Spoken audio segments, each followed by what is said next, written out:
Hello, and welcome to another edition of the Crude Report, the APAC series. This is episode 3. Singapore's slate change leaves more WTI for others. As always, I'm joined by Fabian, the crude editor here at Argus Media.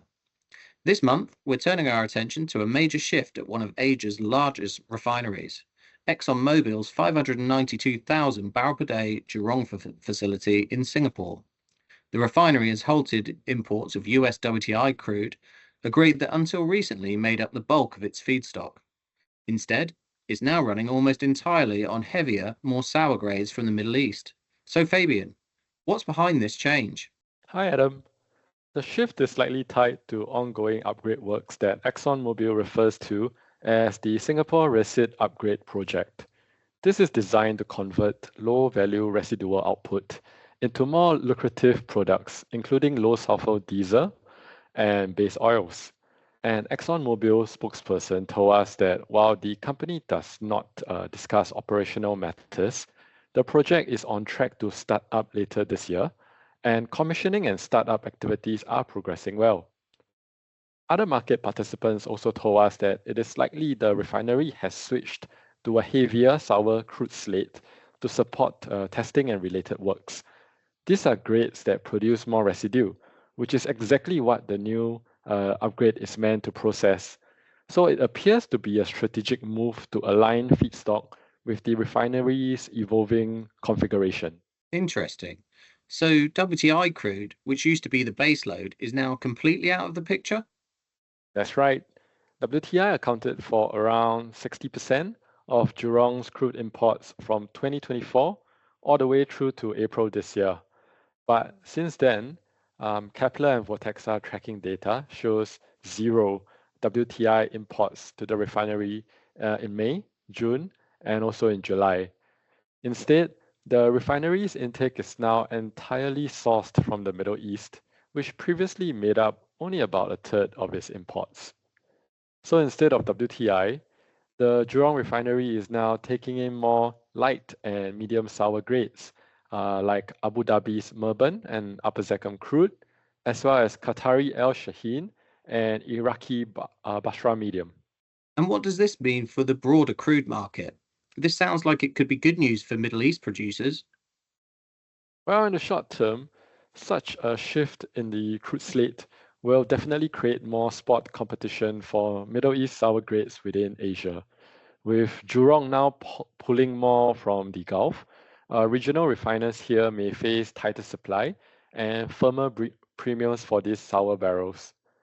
In fact, overall Asian demand for Middle East crude has been strong this month, and we have seen the backwardation in benchmark Dubai crude increase by about $1 per barrel month on month, which indicates a firmer market for sour crude. So, more demand for sour crude. And for the sweet WTI that is no longer going to Jurong, will this be absorbed elsewhere? I think the economics still has to work, and the bulk of Asia-bound flows of WTI crude will still be dependent on whether the arbitrage math is viable. WTI crude mainly competes with Murban crude in Asia Pacific, and regional buyers typically increase their purchases of crude from the Atlantic basin like WTI when it becomes more attractively priced compared to Middle East crude. But the drop in Singapore-bound WTI certainly opens up opportunities for other Asian buyers. We are already seeing countries like Japan, South Korea, and India increase their US crude imports. And this might partly be due to trade deal negotiations with the US to avoid getting hit with higher tariffs from Washington. Right. And there's also that new US Indonesia agreement, which includes a commitment to buy more American crude, correct? Exactly.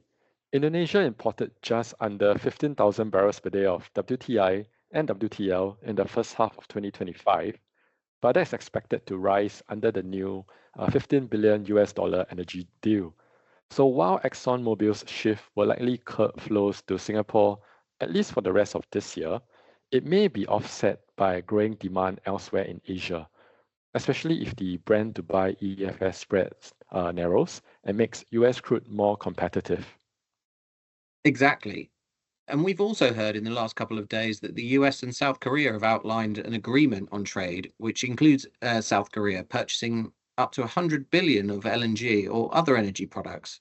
So that may lead to increased purchases of WTI as well. So, what's the outlook once the upgrade project is complete? Well, once operations stabilize, ExxonMobil is expected to have more flexibility. So they could swing between running more US light sweet crude or Middle East sour grades, depending on the economics. But for now, the focus is clearly on maximizing value from residue, and that means sticking with heavier, sour crudes through the rest of this year. Well, thanks, Fabian. A fascinating look at how refinery upgrades can ripple through the global crude flows. Well, that's all for this episode of the Crude Report, the APAC series. We'll be back soon with more insights on the forces shaping oil markets across the region. Until then, thanks again to our crude editor, Fabian, and thank you for listening. Thank you.